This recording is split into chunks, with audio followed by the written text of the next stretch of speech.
won't stop now. Keep your hands up, get them in the sky for the homies that ain't making it, my folks locked down. I never went nowhere, but they saying loot is back. Blame it on that conjure, the hood call it looting. Hi, I'm Roy Noller. Hi, I'm Jordan Springman. And today we'll be discussing the book Cloud Atlas. Now, when analyzing this wonderfully laid out novel by David Mitchell, you must keep two themes in mind. Power and... Prejudice! That's right, prejudice. Let's talk about prejudice. The book begins in the islands of the South Pacific, where prejudice between races is rather obvious. The difference between the seemingly superior mind and ability of the white man to the uncivilized culture of the native population caused a falsified hierarchy between two races. But that doesn't happen today, right?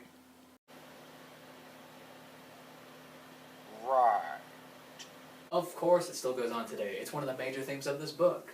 Analyzing the prejudice based on race, gender, sexual orientation, and even the futuristic possibility of engineered human beings being persecuted for whom they are is one of the main reasons for why Mitchell wrote this novel.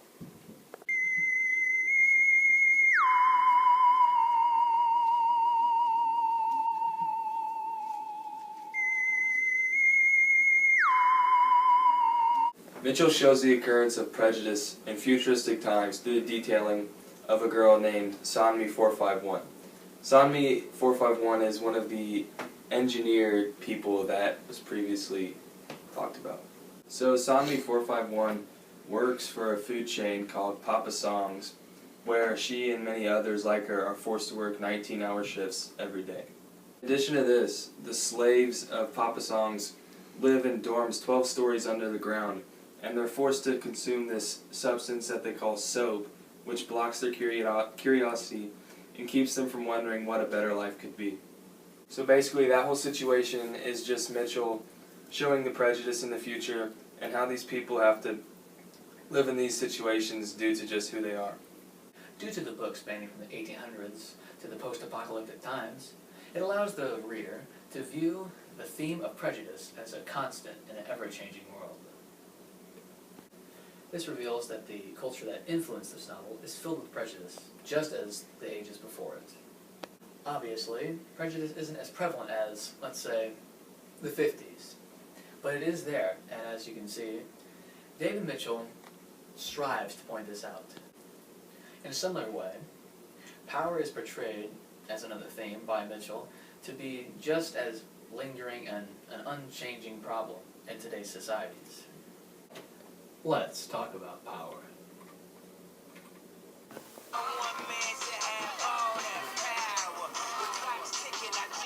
The theme of power is very similar to the theme of prejudice, as is shown by the author as a timeless problem that is occurring in the culture of the society which Mitchell is writing.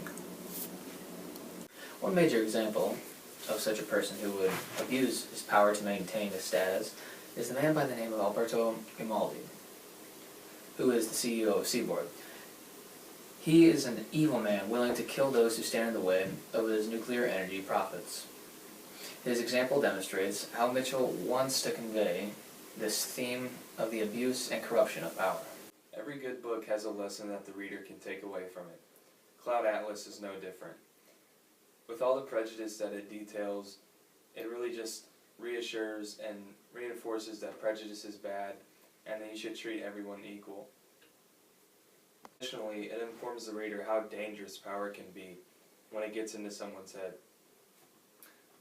It just really shows how, no matter how tempting it can be, if you come into power, you have to be careful with it, and if you're not, bad things will always follow.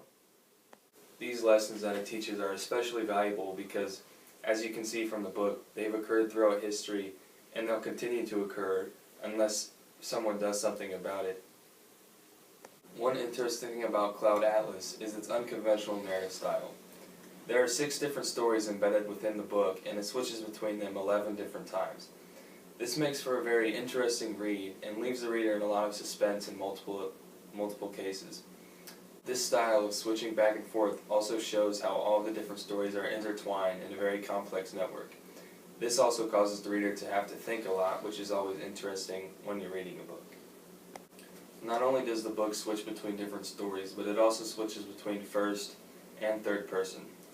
When it's in first person, it's very effective, however not always reliable, because some of it's told in flashback and some of it is just, you can't always trust first person. But it also makes for a more interesting and humorous read compared to the third person.